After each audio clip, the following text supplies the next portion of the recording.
Good evening, everybody, and welcome to Tuesday Talks with Stacey.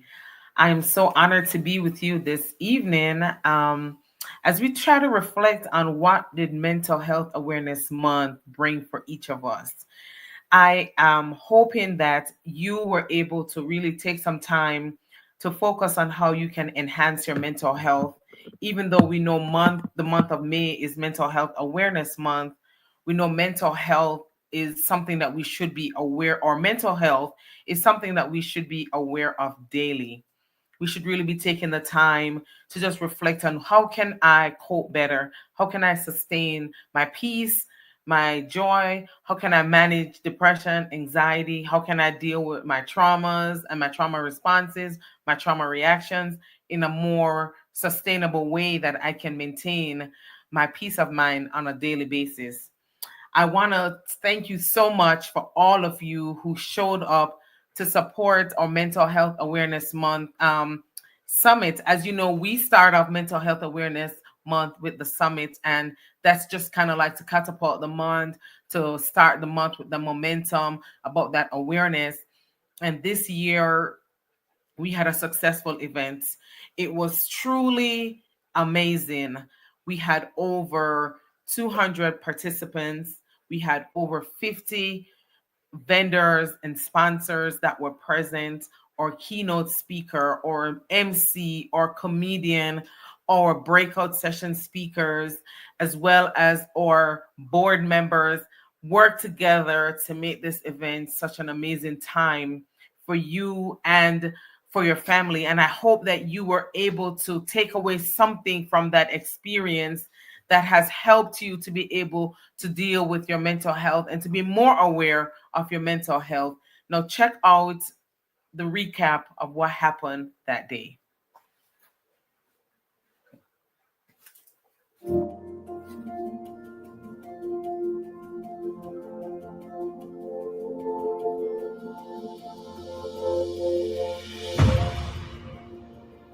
All right, I want to welcome everyone to the fourth annual My Mental Health is My Business.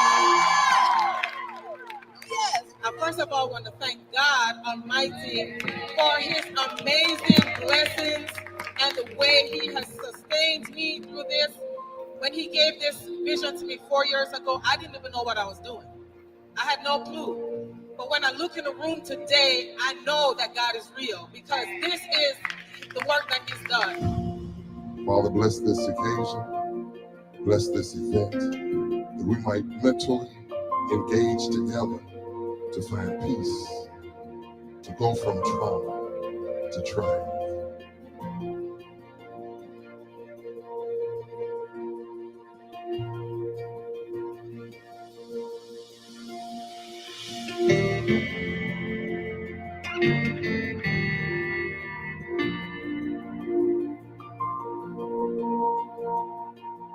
So today is for you.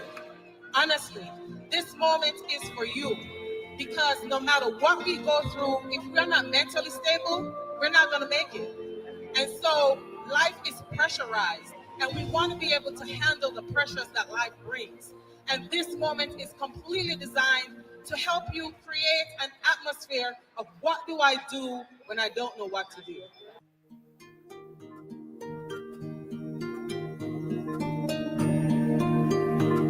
But it's so important when we think about those things that have traumatized us. How do we move from trauma to triumph? The biggest piece is forgiveness.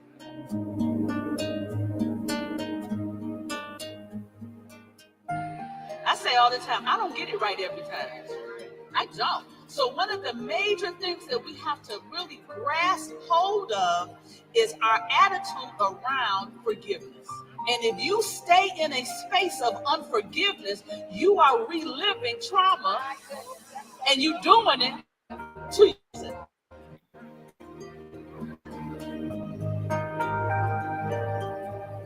And so we have to make sure that we're whole. When we're whole, people can't get you off your square. There are some things that you need to do in order to live a triumphant life. The first is to be coachable.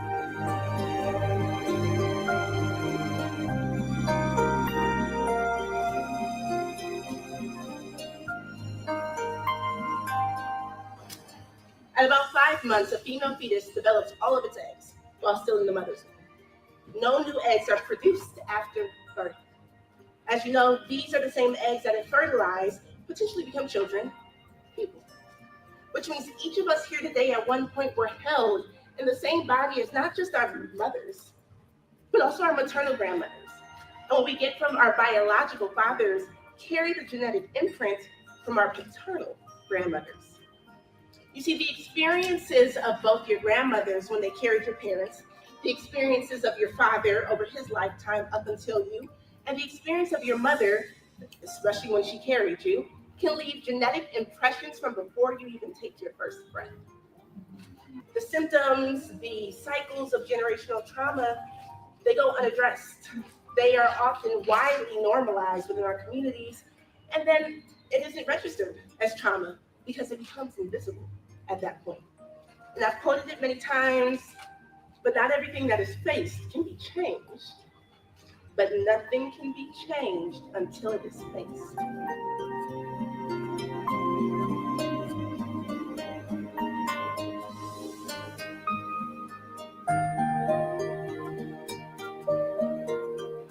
You better dream and dream big. Because as big as you dream, you ain't dreamed big enough. I don't care what you've been through. I don't care what people have said to you. It only matters what you say to you.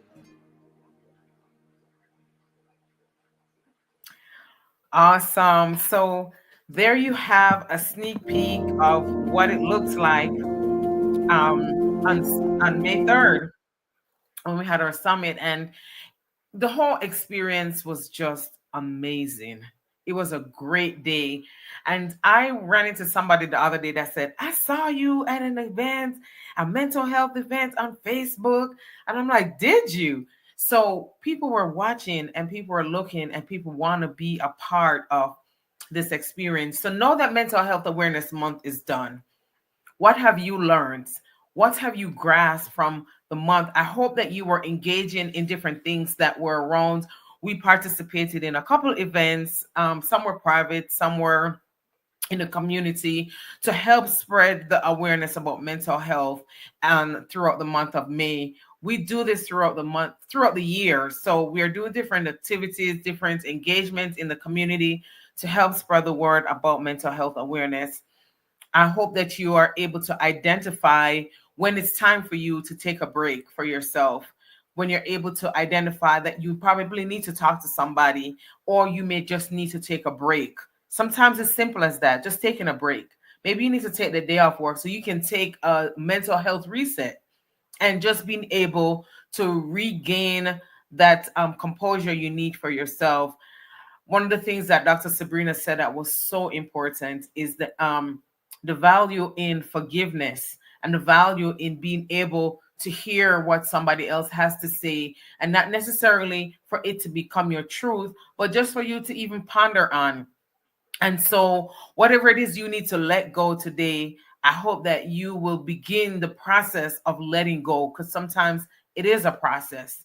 And as you let go, you can relinquish the burdens from your mind and from your emotion, from your imagination, your intellect, your willpower, all of those pieces that makes up our mental health.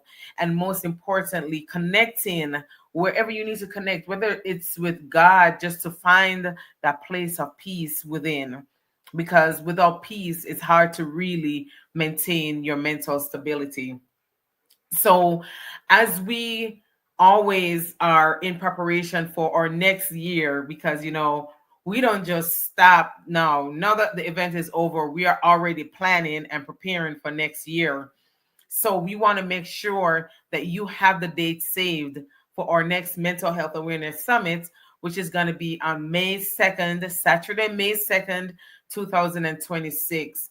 We want to thank our partners, UWM Sports Complex, that make it possible for us to be there. They look forward to us being a part of their facility. And, for us, it's a partnership that has really, really taken course. And we're thankful that they're opening up their facility again to us. So next year, we will be back at the UWM Sports Complex. It's going to be greater. It's going to be better. Speakers, events, activities, vendors, resources. When you walk away, there is so much that you gain from that time, from our time together.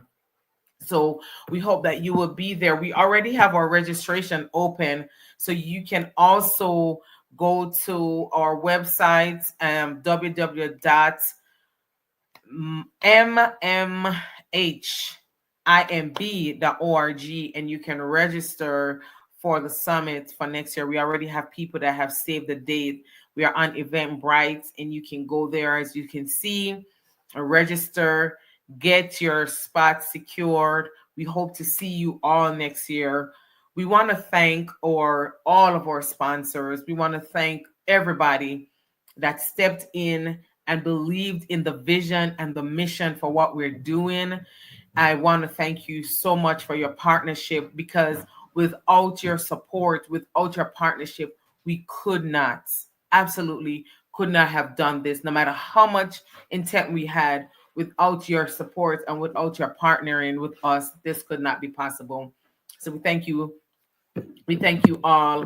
And then we want to say, if you want to partner with us for this great work, you can do that. We are accepting donations and partnerships because, as I mentioned, this is not just the only thing that we do, but this is our biggest event of the year that does require us to have a lot of finances.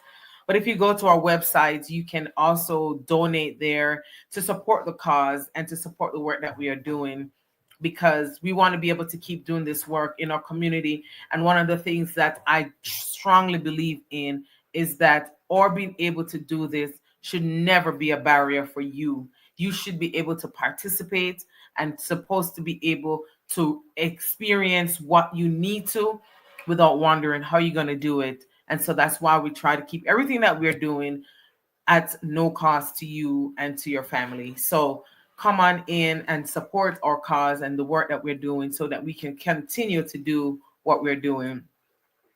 I want to tell you this. Your mental health is your business. It is important, not just to you, but to the people around you.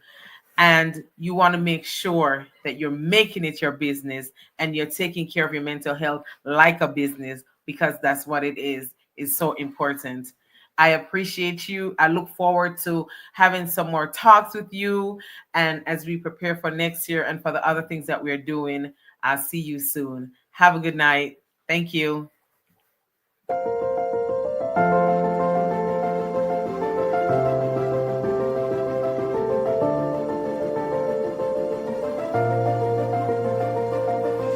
you know that we have been planning for almost 10 months for this moment? And I am so excited that you interrupted your schedule to be here with us.